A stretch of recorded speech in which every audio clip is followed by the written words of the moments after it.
Hello and welcome. This is QTV News and I am Mumudu Gajaga. We are coming to you live from our studios along Karaba Avenue. Thank you for joining us. First, here are the main local news headlines. There was joy for a few and disappointment for many more. Our 16 aspirants hoping to contest the presidency were disqualified for various reasons. President Adama Barrow of the NPP and Usainu Dabo of the UDP, who was briefly vice president under President Barrow, are among the 6 giving the green light. 40 youths from across the country on Friday completed a 5-day training course in election observation organized by the Ministry of Youth and Sports and partners. All political parties in the Gambia have signed a peace pledge to promote peace before, during and after the December presidential elections. And in sports news, Gambia's national team coach Tom Sanford has called up to 25 people for his team's final training camp in Dubai as part of preparations for AFCON 2021. Those were the main news headlines, and now the news in detail.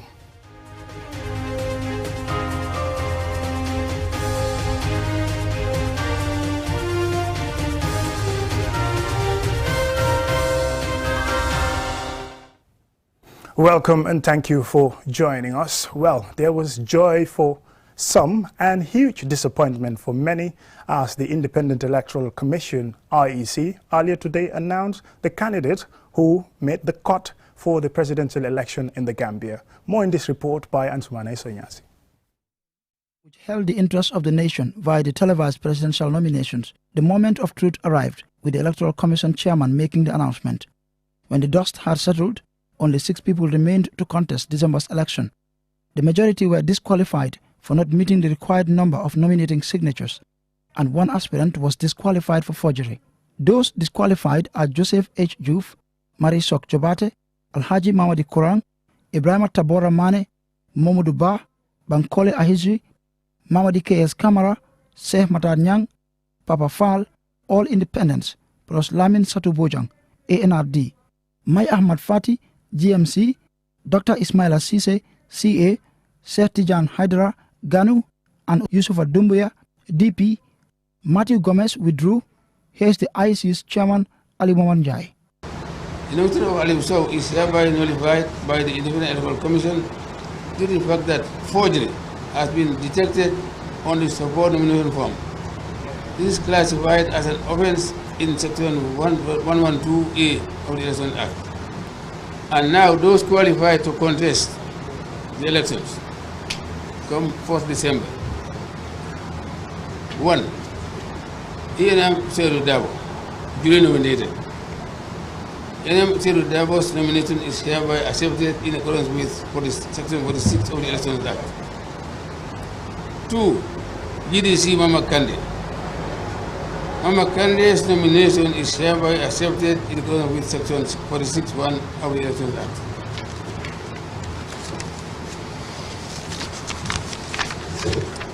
3. Doi, UDYS, Halifa Babukar Saleh, duly nominated. Halifa Babukar Saleh's nomination is hereby accepted in accordance with Section 46(1) of the Election Act. 4. NPP Adama Barrow, duly nominated. Adama Barrow's nomination is hereby accepted in accordance with Section 46(1) of the Election Act. 5. Esambai Fall, independent, duly nominated.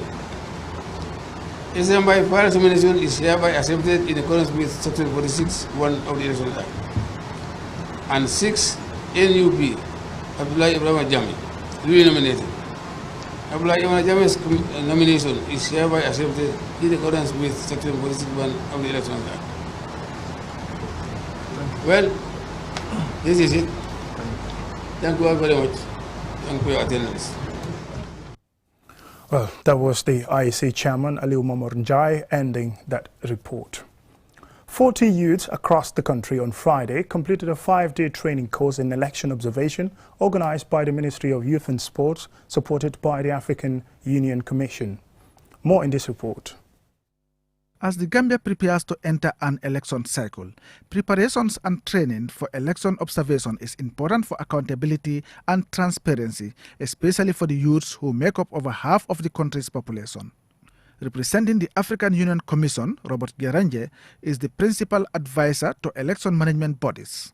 He thanked the Gambia government for the partnership to train Gambians on election observation as the country heads to the polls in December.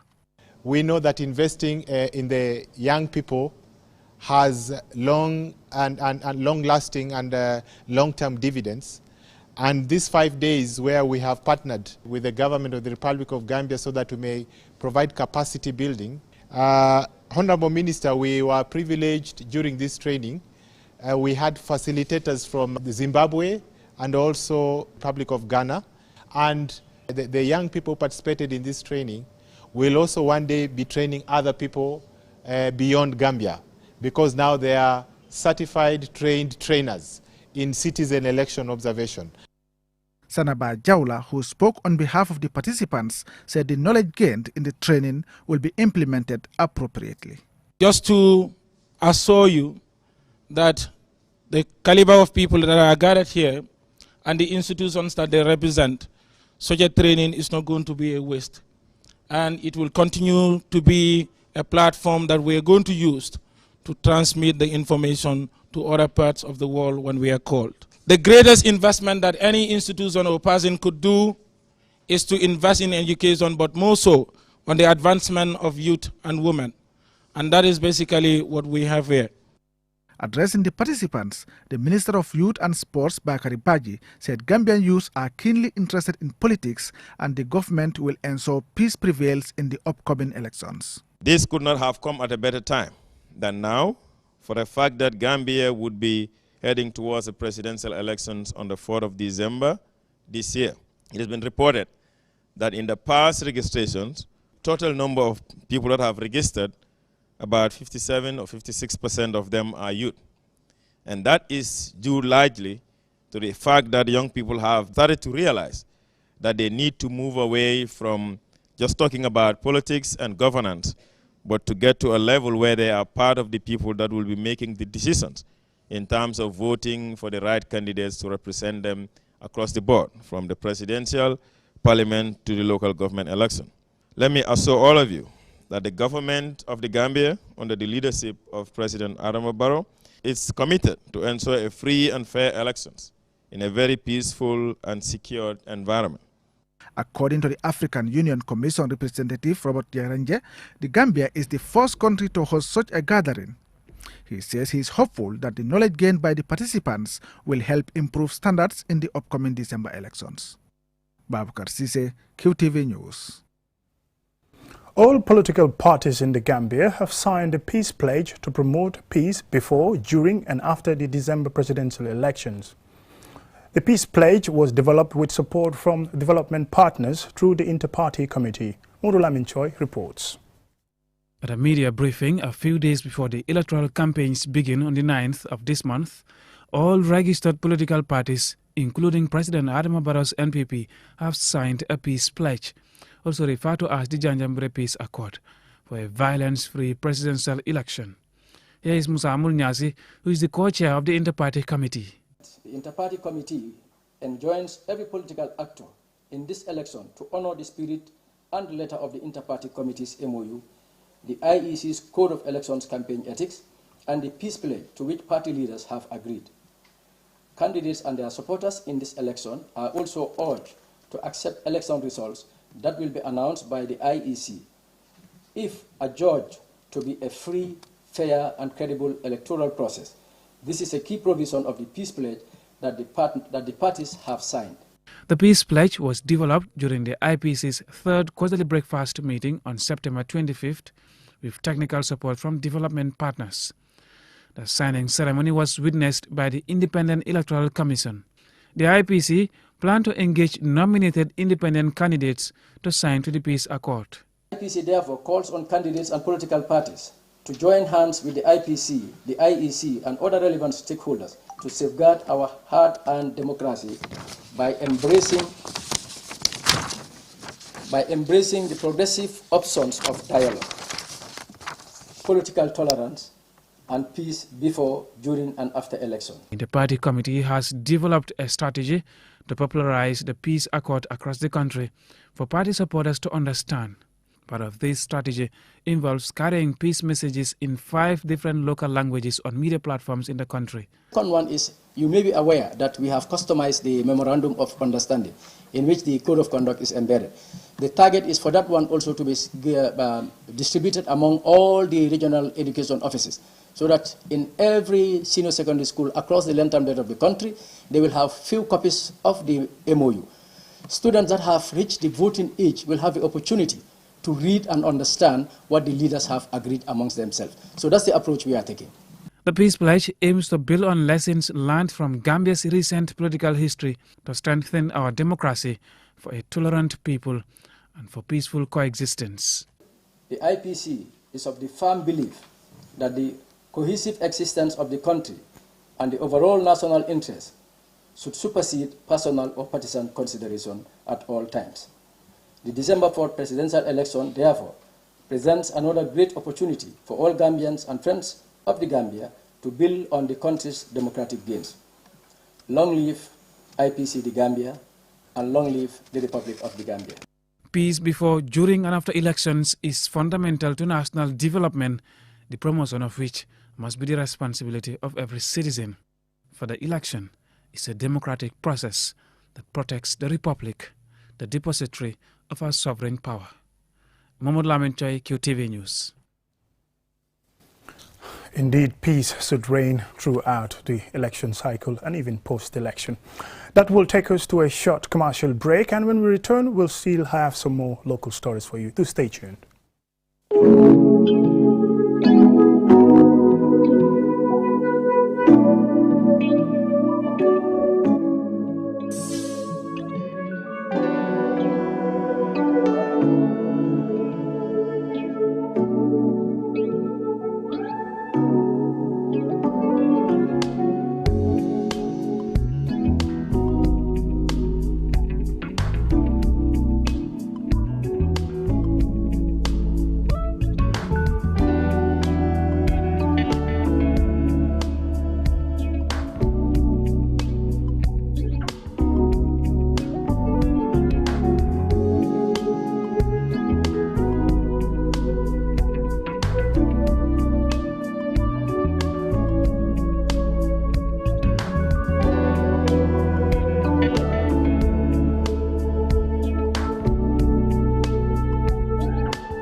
Check out the all-new Tigo 8 at S-Pass Motors. Call 3522-222 or 353-2222 for more information.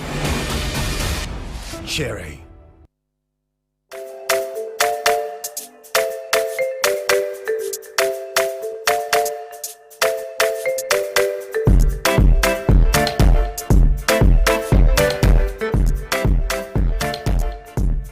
Such exceptional prices, impossible to miss the Butty Days. It's the unmissable appointment of Buttimat from the 30th of October to the 13th of November. Take advantage of exceptional discounts up to 50% off on several product families. The best quality, price ratio for the best of construction. It's at Buttimat, so don't wait anymore. Let's hit the road for the Butty Days. Buttimat, everything for construction, from foundation to finishing.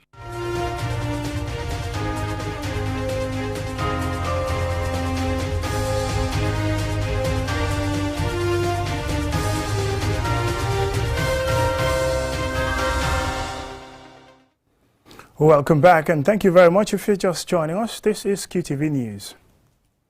The Holland Fire and Rescue Services, through a Netherlands-based Gambian, on Saturday donated a vehicle and a range of firefighting equipment to the Gambia Fire and Rescue Services to assist in their emergency responses. Omar P. Jallo attended the event, and this is his report. The donated vehicle is a tanker which can be deployed when local water resources cannot meet the requirements of an incident. It is designed to work with either 1 or 2 pumping appliances, and it can carry 1,500 liters of water or foam. In addition to the water carrier, under the commission, functional equipment donated include light portable pumps, positive pressure ventilation fans, and other ancillary equipment. In his opening remarks, Ahmad Jaha, the Senior Division Fire Officer, West Coast Region, thanked the donors for the gesture, adding that since January, they have responded over 300 emergencies in West Coast Region and commended his officers for their commitment to saving lives and property. What is more frustrating is responding to emergencies and not having the right tool or equipment to deal with the situation. And today, coming here, giving us a fully equipped fire tender or fire truck will help us to effectively and efficiently deal with situations whenever we are called upon. Handing over the equipment on behalf of the donors, Eric Nyins from the DRN Fire Department said as a fire authority and a service, they are delighted, honored and privileged to be able to make this donation to such a worthy cause. As the Gambia Fire and Rescue Services, they will continue to support its development. It all started off after the fire at the market a couple of years ago. And our fire chief back in Holland, he likes Gambia. And especially he is in love with Gambia. So he heard about it. He was the initiator of this project and in collaboration with Mr. Sisabo, he started a fundraising program. And here it is, a fire truck. Well equipped, reliable, with good materials on it, good equipment on it, and as I said, we firefighters are a breed of our own. The Chief Fire Officer of the Gambia Fire and Rescue Services, Sankolin Dao, expressed gratitude on behalf of the service for the assistance, stating that the donation of a fully equipped fire engine will help address some of their constraints, as they cannot buy it themselves, adding that firefighters all over the world have a common vision of saving lives and property. People have to listen to our safety unit also and take the good things, a message they normally send to the general public. If you take the advices from, if Gambians take the advices of how to protect their buildings, their houses, their markets, I think we will not have been getting up here once. Yes, when disaster comes, it comes. But let's take advice from the fire service, especially the safety unit. They are all over the radio stations, giving our safety tips, safety talks to the general public. Mohamed Sisao, the coordinator of the partnership with the Gambia Fire and Rescue Services, said he hoped the donation of this equipment will be of direct benefit of emergency responders in the Gambia. He called for proper care of the engine, which he said will encourage others to make similar gestures. We did what we're supposed to do. The rest in the hands of the Gambia Fire Department, especially in Birkama Station here. We are doubting the truck, how it's going to look like in next several years to come, or in few years to come. We hope that you're going to put very good care of this truck and also very good maintenance to keep the truck alive. The partnership aims to preserve and protect lives and property in the Gambia by enabling a life-saving and humanitarian services to benefit communities. The GFRS also received training manuals and a week-long practical training on the operations of the engine and the equipment. Reporting for KTV News, I am Omar P. Jallo. A memorandum of understanding to train 1,000 youths in skills acquisition in the Upper River region was signed on Friday by the SOS Children's Village, The Gambia, with the Regional Youth Committee in the URR under the Youth Employability Project. Alhaji A.F. Jallo has the details. The 5-year Youth Training and Employability Project was designed in 2019 by SOS Children's Village, The Gambia, in partnership with SOS UK and the PD Foundation.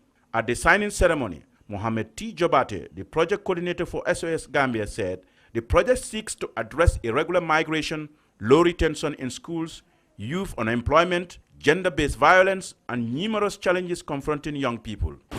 This MOU will allow SOS YETEP to use the very space to display and sell students practical materials such as clothing, food products, beverages, and other services to the community of Basse. The income generated from these sales would go to the Sustainability Fund that is co-managed with the community. Mr. Chairman, this MOU would have numerous benefits to the youths of this region. Just to itemize a few of them.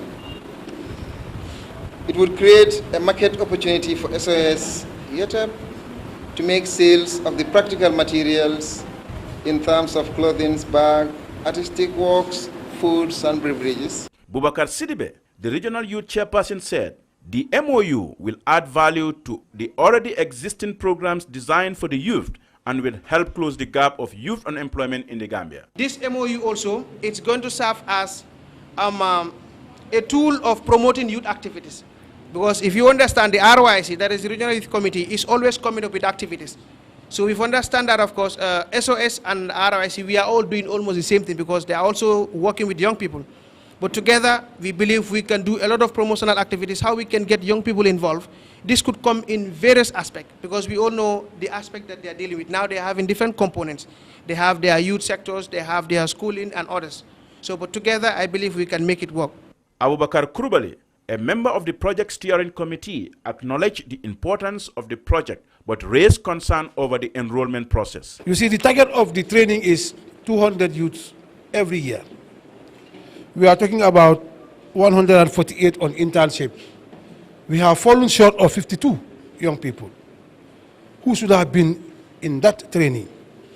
The target is 1,000.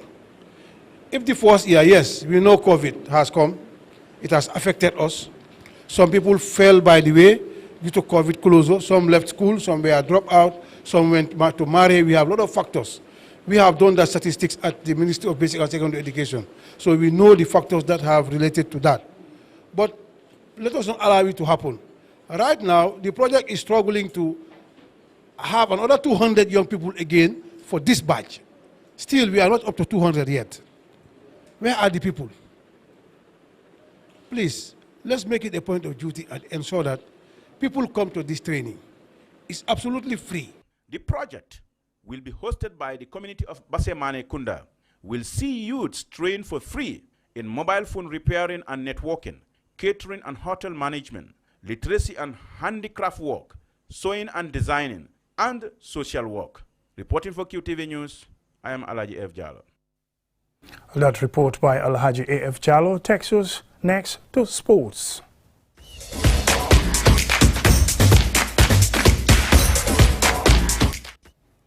In sports news, the Gambia's national team coach Tom Saintfiet has called up a 25-man squad for his team's final training camp in Dubai. The Scorpions will play New Zealand as part of their preparations for AFCON Cameroon 2021. More in this report. The Scorpions are scheduled to play against New Zealand on November 16th in Dubai. In next year's Africa Cup of Nations in Cameroon, Gambia are drawn in Group F along with Tunisia, Mali and Mauritania. There is still no place in the team for experienced goalkeeper Modou Diop, who is overlooked for the second time in a row. Two players will be missed after participating in last month's training camp in Morocco. Modou Barrow and Boubacar Diop won't make the match due to quarantine rules and work permit issues. Ibrahima Colley makes a return to the team after recovering from injury. Colley, who plays for Italian Serie A club Spezia, has been part of the Scorpions AFCON qualifiers. Another player included is Mohamed Mbaye. Scorpions captain Pamoudou Diagne and Ali Sow have not been called yet again. However, regulars who are part of the squad include Vice-Captain Omar Colley, Musa Barrow, Boubacar Traoré, Lamin Jallo and Assane Cissé. Mamadou Gajaga, QTV News. Before we end this news bulletin, let's have a look at our news headlines. There was joy for a few and disappointment for many more as 16 presidential aspirants contesting for the presidency were disqualified for various reasons. President Barrow of the NPP and Ousainou Darboe of the UDP, who was briefly vice president under President Adama Barrow, are among the 6 giving the green light. 40 youths from across the country on Friday completed a 5-day training course in election observation organized by the Ministry of Youth and Sports and partners. All political parties in the Gambia have signed a peace pledge to promote peace before, during and after December's presidential elections. In sports news, Gambia's national team coach Tom Sanford has called up a 25-man squad for his team's final training camp in Dubai as part of preparations for the Africa Cup of Nations Cameroon 2021. Well, that's it for QTV News. Join us again tomorrow for more news. Have a pleasant night. Bye.